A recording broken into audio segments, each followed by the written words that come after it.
On this episode of Carnage, if all goes well, we're going to see this on the dyno today.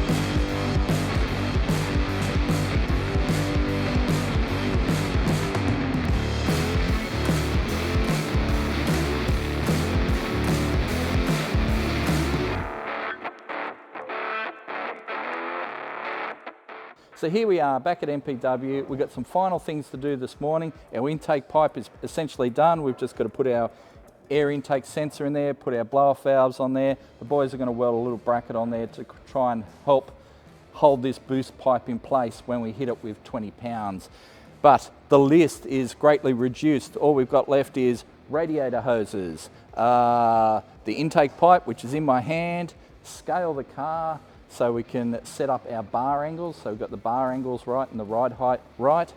And we've got to do some spacers in the rear end, which are already made. I've just got to put them in and we're going to do it when we do our bar angles. So there is not much left on the list. After that, it is fuel, start it up, run it for a bit with the run-in oil, and then we'll dump the oil, put some good stuff in it, put it on the dyno, and we're going to send it. Hopefully. Let's will this into existence. It's going to happen today. This is going to be very interesting.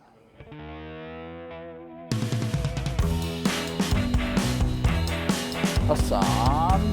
Chop!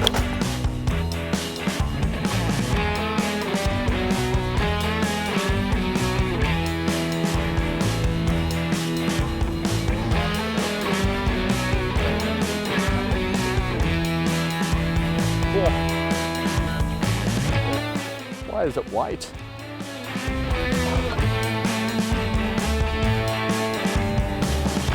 Chop.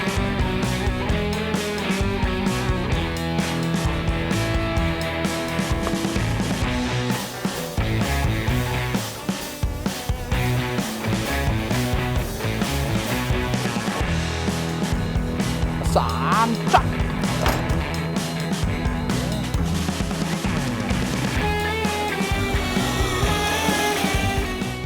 Wow, that cuts quick.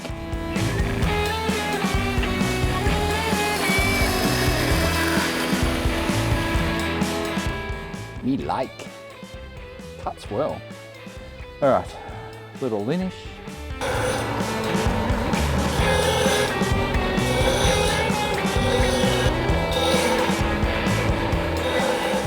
Save the dance.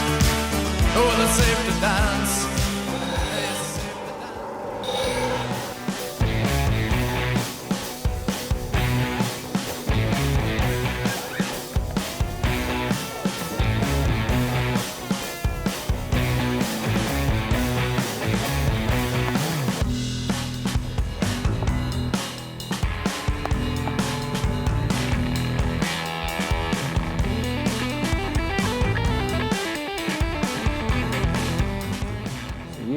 You there.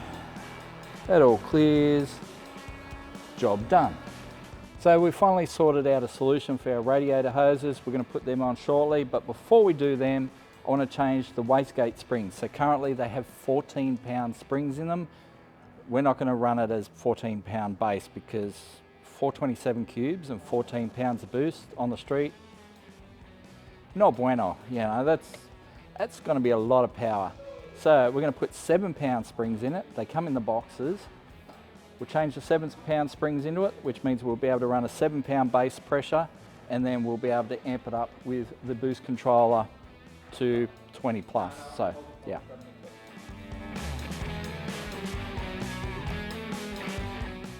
Probably something I should have done before the wastegates went in.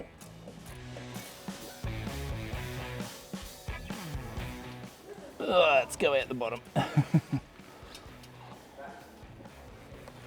So in our box here, we've got a bunch of different wastegate springs. You can use them singly or combine them to get whatever boost level you want up to a point. I think you can go up to like 27 pounds on base. Yeah, we ain't doing that. So this green one, that is the 7 PSI spring. So we'll whip the 14 out, chuck 7 in it, and it'll be happy days. Now these wastegates have the option of water cooling, so you have some water passages there. You can see the little symbol beside there. I've got them blocked off because I didn't realise at the time, but yeah, you can leave them open. But as long as you plumb your boost lines into the correct ones, don't plumb it into the water, otherwise it's not going to manage boost very well. All right, it's got a 14-pound spring in it. That's a lot of spring, so we're going to use it in the aluminium jaws.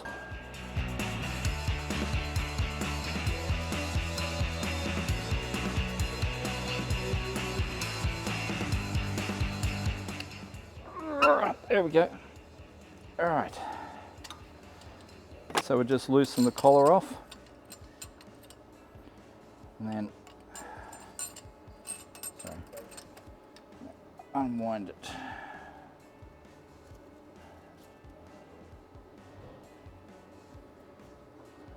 Taking care to not get a spring in the face. All right. Well, there goes our 14-pounder, 7-pounder. It goes in the middle spot.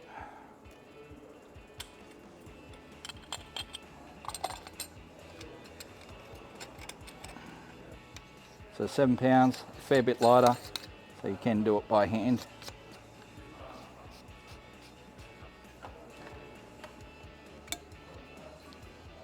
Okay, now we can throw it back in the car.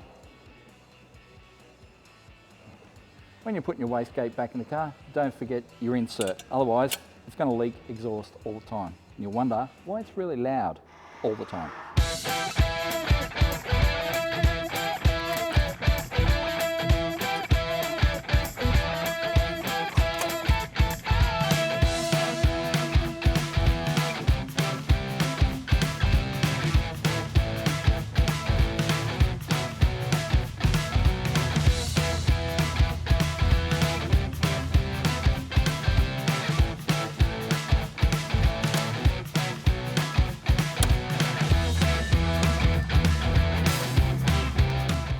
Right, well, radiator hoses are done, blow-off valves are on.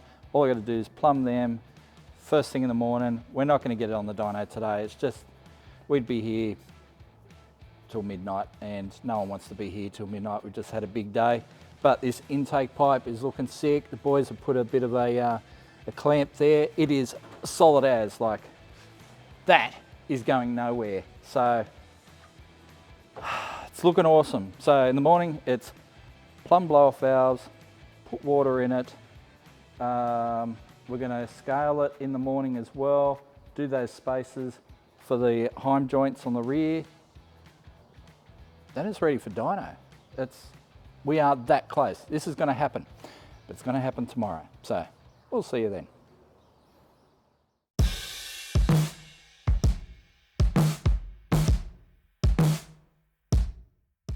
Okay, so today is the day.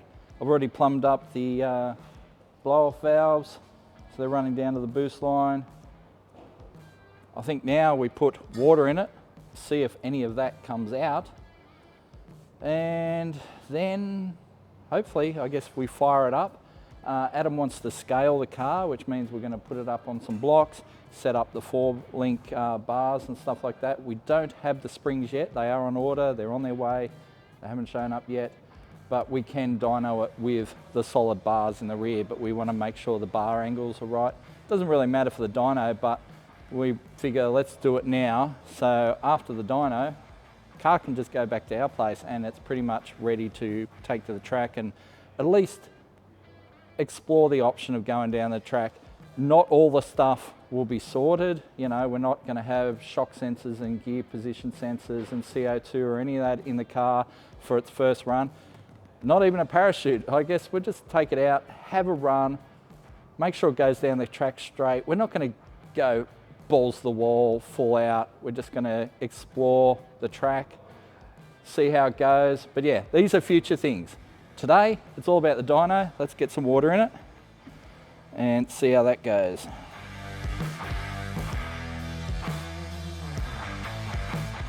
So we filled it with water, nothing leaks. Adam's plugging into it right now. We're going to do a startup. He's going to check some things, set up, just set up a basic running, I'll say tune, but not really, but just make sure the O2s are set up properly and that it runs and things are working, basically.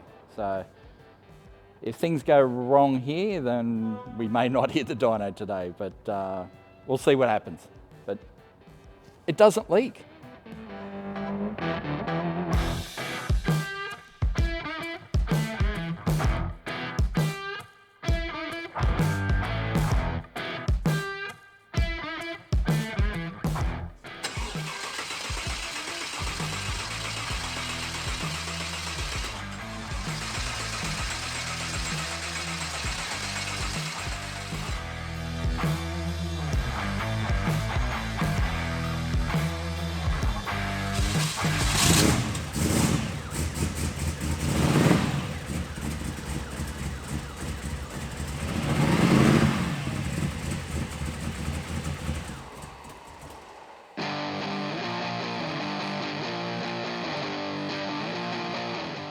So we've got a problem with our cam sensor.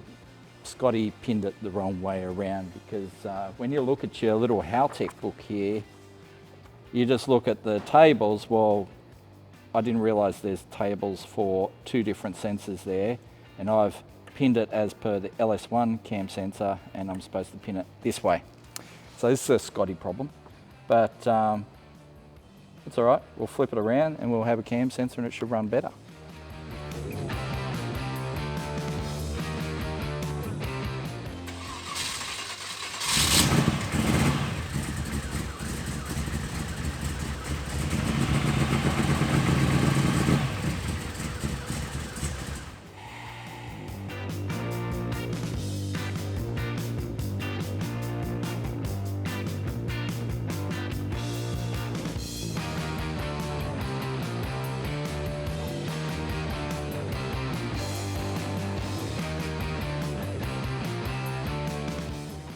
So it's running, but it's not running really well at the moment. We're having some kind of triggering issues at the moment where it's not consistently triggering off the crank and cam signal. So that's causing some dramas with Adam working on the laptop there. So yeah, don't know. Today might not be the day. We don't know what the problem is. Like I said, it runs, but it just doesn't run particularly well. So we've got to work out why it's not running well. Seems to be a triggering issue. Is that triggering issue a bad earth? We don't know. The earths, I feel, are pretty good. So we've got earth from engine to the chassis, earth battery to the chassis. We've got the earths for the coils and the, so it should work, but it's not. We also have a slight water leak up the front here, so I've got to work out why and where that's coming from. So yeah, 99 problems, and it's not an LS1.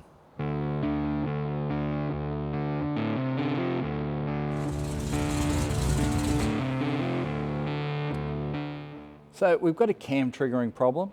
We think it might be a spacing issue, not sure, but I'm going to pull it out. We're going to make some measurements because we've got double row timing chain in there, that sort of thing, and we've got the two-piece front cover. Maybe it's holding it out just enough that we're not getting a clean cam signal. We can get it running pretty well on batch fire, but no one wants to run this on batch fire. We want it sequential. So for sequential, we'll need the cam signal. So I'm going to whip it out, we're going to make some measurements, see what's going on. We also got a bit of a water pump leak there too, so technically we could dyno it with a water pump leak, wouldn't be super optimal, but yeah, this cam signal thing could be a problem for us, and it's a possibility that we may not get this thing on the dyno today. And Adam is away to Sydney tomorrow, so in that case, it will not be dynoed this week. Anyway, let's see if we can sort this problem out. And yeah, maybe come up with a resolution.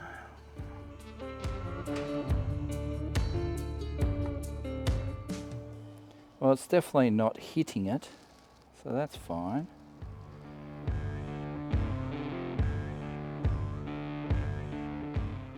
So I've pulled the cam sensor out.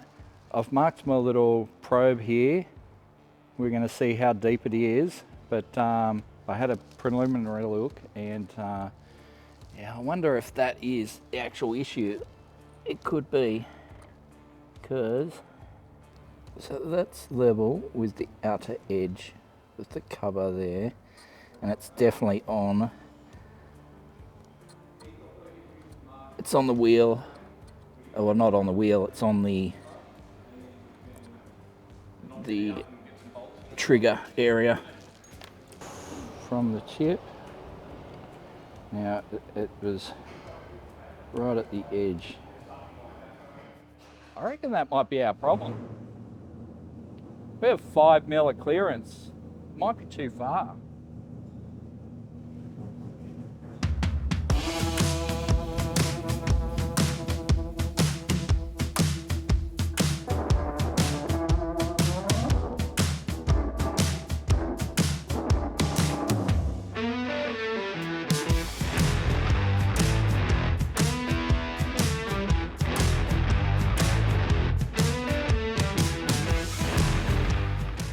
So I think we have a depth issue with our cam trigger. So what we've done is there was a couple little knobs that stood it off slightly, and also this brass pad here. So we've shaved the brass pad down, cut the knobs away.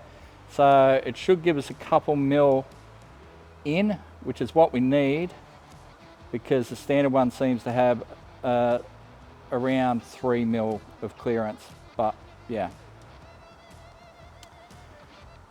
We'll put it in, we'll see if it works. Everything is still quite warm.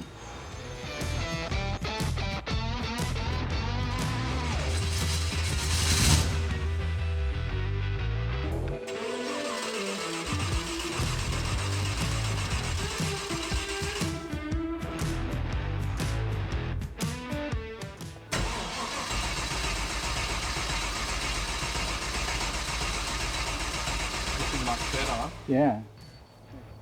So now that we've moved it in, we are picking up on it, and we've got the four sensors.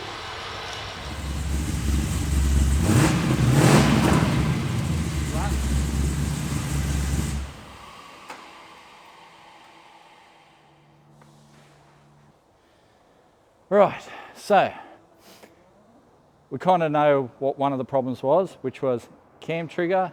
It was a spacing issue between the double row timing chain face and the cam trigger. It was too big. We narrowed it up. We have a cleanish cam trigger signal. It's not perfect, but it's pretty good. If it was that alone, we'd probably send it. I've just fixed one water leak on a turbo water line feed, but the water pump is actually leaking out of the neck. Not sure why, but it's a problem. And right now we're on the clock. So we've got until 5 o'clock to put this on the dyno. It's after 2 o'clock now. To get this on the dyno today, we have to dump the oil, change that, cut the filter open, have a look at that. Maybe try and fix this water leak, but that I don't think that's going to happen. So look, there's too much going on right now. So it's not going to make the dyno today. That's what I'm trying to say. So what we're going to do is we're going to scale the car, sort out the rear arms, get that right. We'll get the car back over to our shop, and I will fix the water pump issue. We'll have a look at that crank trigger issue, the cam trigger issue, and see if we can come up with a more permanent fix for that, and then bring it back when it's all running right and run it on the dyno next week. If you're disappointed, imagine how we're feeling right now. Been busting our butts, try and get this thing ready, get it on the dyno, but no one wants to see it go on the dyno unless it's right. And you know, I'm right there with that. You know, I want this thing to go on the dyno, make its power, and be fine coming off, all that. But I think right now we're kind of, yeah. Nothing good happens when you rush things. So right now, we're kind of in rush mode. Let's get out of rush mode. Let's scale the car, do that, and we'll come back next week and we'll do the dyno. I think everyone will be in a happier place then. So anyway, let me clean up this mess and then we'll scale the car and we'll show you what that's all about.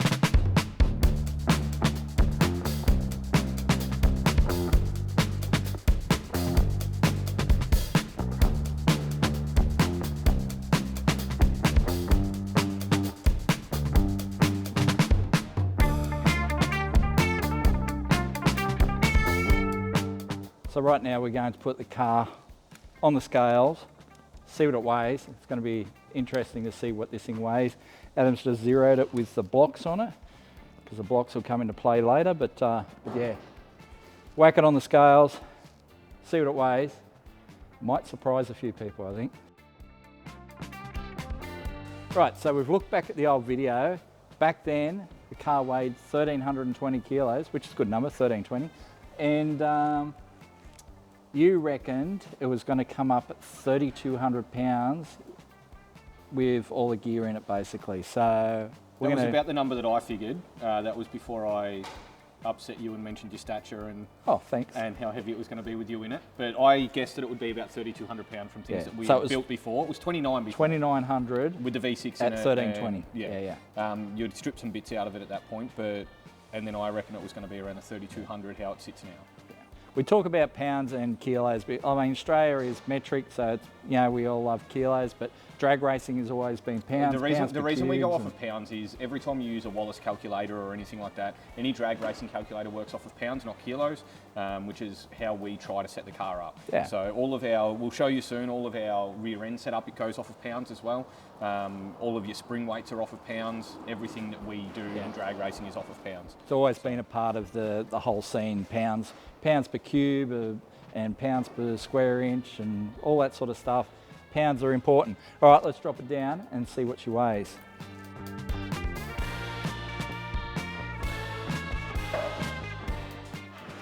$31.65. So you put a bonnet on it and it'll be just over 3,200 pounds. Bonnet's right there, we could throw it on.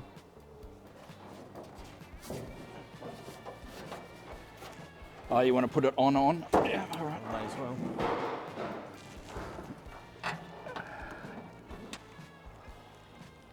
Look at that. Oh. Well, I was 17 pounds, 16 pounds off, 14 pounds off. that's not bad. I mean, the bumper's down there, but still, like, the bumper weighs 2/10 of stuff all. So this is actually a pretty light car for power to weight. This thing's going to rip. Yeah, well, you go at 3,200, we're going to have to make a genuine 1,600, 1,700 to run into the sevens. To run a 7, but So let's start with 850 first, because that's what we always built the car. No, 100%. Yeah. But what I'm saying, with that kind of weight, you know what you're going to have to try and make out of the engine to run a number like sevens or up around the 180 mile an hour, which means an 850 should be easily doable in this car. That's what we want. 7s is something you can go for later, but 850, that's the goal, and that would be pretty cool. But not only that, having a look at the weight split on this, like it's absolutely perfect. We've got 30.5 at the front. We were talking about weighing everything as we went. 30.5 at the front left-hand side, 30.9 front right-hand, 19.2, 19.5 at the rear. So the car's dead square, and we always said that It's roughly actually a 60-40 squarer now split. than it was as stock. I remember it wasn't quite as square as that as stock. So you go, now the weight is actually distributed properly across the car, which normally comes down, when we were doing the rear end, we were talking about we shouldn't have to add preload if we set the car up properly. Yeah. So Well, I've moved the battery from there to over there Yeah. and stuff like that. So, yeah, that's cool. Now the good thing is obviously to counteract your weight, if we have any rear steer What are or you talking turn or about? anything like that, your Yeah, I all can't right. say that on camera. Yeah, we can actually put a bit of preload onto Yeah, the the right-hand bar. top Yeah, bar, yep. and or preload into an anti-roll bar for it as well. Yeah, but for at the sure. moment, that's spot on. Yeah. But what I want to do now is if we go, let's measure it up. We use a program called Performance Trends, which allows Okay. us to plot all the rear end. And what that allows us to do is if you change ride height, we can, at the track, we can just go, all right, raise chassis brackets 2 inches, and then it'll recalculate our instant center. Okay. Our instant center is basically an imaginary line which comes from on a V8 where your camshaft tunnel is to the contact patch of your rear wheel. So we'll set all of that up now, and anything under that is what we call, it's going to squat. Yep. That's our anti-squat line. So anything below that, it's going to squat and weight transfer. Anything above that, it's going to try and separate the rear end and push that radial into the ground. So separation's what we're after. Separation's what we're after with the radial, 100%. So what we're going to try and do is aim for roughly a 30 to 40 inch instant center, so 30 to 40 inches out from that rear axle, and somewhere around the 200% anti-squat in a car like this. And then as long as we've got enough valving in our shocks that they don't fully extend, that'll be perfect. That'll rebound us really hard. If we find that we're running out of valving in the strained shocks, we'll actually back that off a little bit to 180, 170% anti-squat. Yeah. But as we do that, that's going to extend our instant center a little bit out. This is going to be interesting. Most of the cars that we've had have squatted. So Well, this is still going to separate to a certain degree. When I say just separate, I mean separate in the front because it's got a 90-10 in there. Because when we originally did this car, it was to do some no prep stuff, to race at Heathcote, to race at tracks that aren't always prepped that well. So we put a 90-10 into the front of it. Now, you will find that that's going to work amazing for running the times that you want to run. The reason I brought up 7s before is it's a completely different setup. Yeah. So that's where you have to start tying a front up in it, really separating a rear nice and hard and getting it down that way. And it'll just show the difference between running those 2 times. it's pretty high tech in the rear of this car, but the front end is very old school. As low tech as you can. Yeah. You know, just normal coil springs and just petted 90-10s. Yeah. It's very basic. Yeah, whereas obviously when you get around to it, or if you put a coil over into the front of this car and have it double adjustable, that's really good because we'll be able to bring it up and then hold that height up like a 90-10, or we'll be able to do the opposite and actually lock it out so that if it does come up, it'll fall straight back down and lock it so it's the rear end doing most of the work. So at a track like Sydney, separate the front, keep the separate the rear, keep the front tied up. Yeah. At a track like, let's call it Wilby or Mildura or something like that, then obviously try and get all the weight we can over the rear being a ute. Yeah.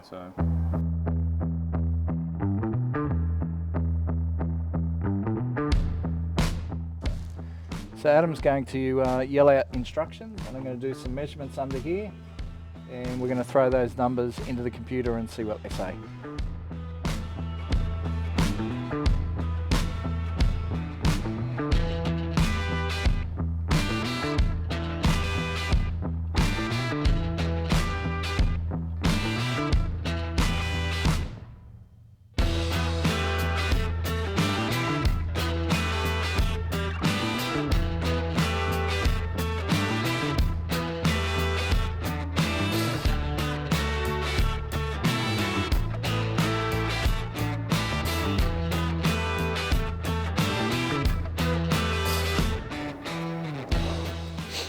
I was getting comfy under there. So the good thing is, before we go to the track, like as I was saying, we want to be around that 180 to 200% anti-squat at 30 inches long. We're 32 and 184. So we can also come through, and with all of the specs that we've put into the car from front to rear weight and everything, it will, and the rough power, it'll tell us how much the car is going to separate. So you can see that the suspension's actually going to work and separate. That's cool. And then if we were to go and turn that animation off, let's do a bar change. Instead of mucking around in the pits, let's do a bar change so we can go and move in front of that anti-squat line. We're never going to have it down like this, but let's go. Okay. It's going to show us that the car's going to squat. Yeah, it's also going to show us where the instant center moves to as that car squats or moves down the track. Let's change our bar angles and go keep a bit of separation in it, but move that forwards to 45 inches at 127%, you're not going to separate as much, but it's still going to separate and it's going to lift the front up and transfer over the back while it's separating. So obviously being able to do that's a big thing for us. So now we can go up with the car and let's put some spacers in it. Just sit it on the pallet behind you if you can, please.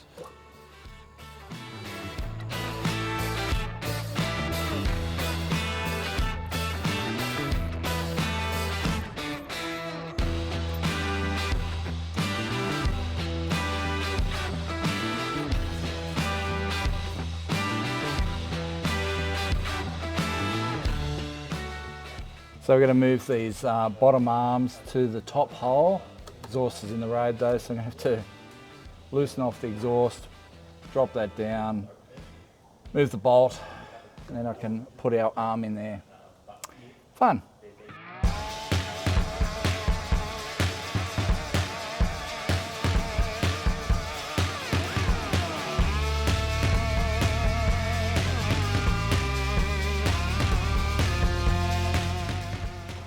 Right, so bars are done, spacers are done, they're all in their right spots, springs are on order, shocks are just over there on the bench so they can come back over to Carnage with us, so we'll get the springs probably tomorrow, we can put them in the car.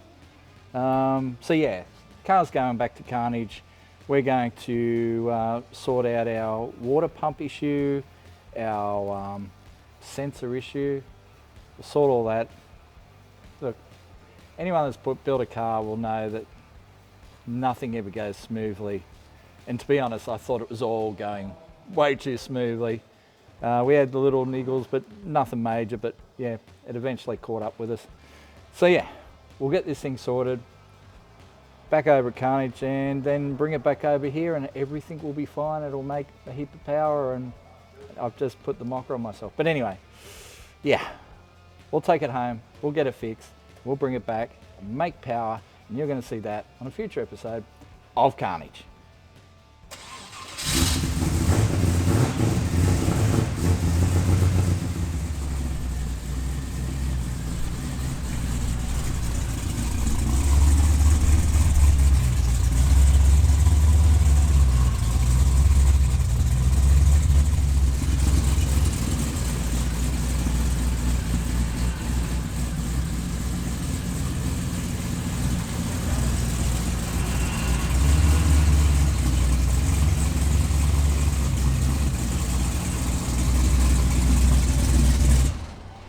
Well, it's running a lot better though.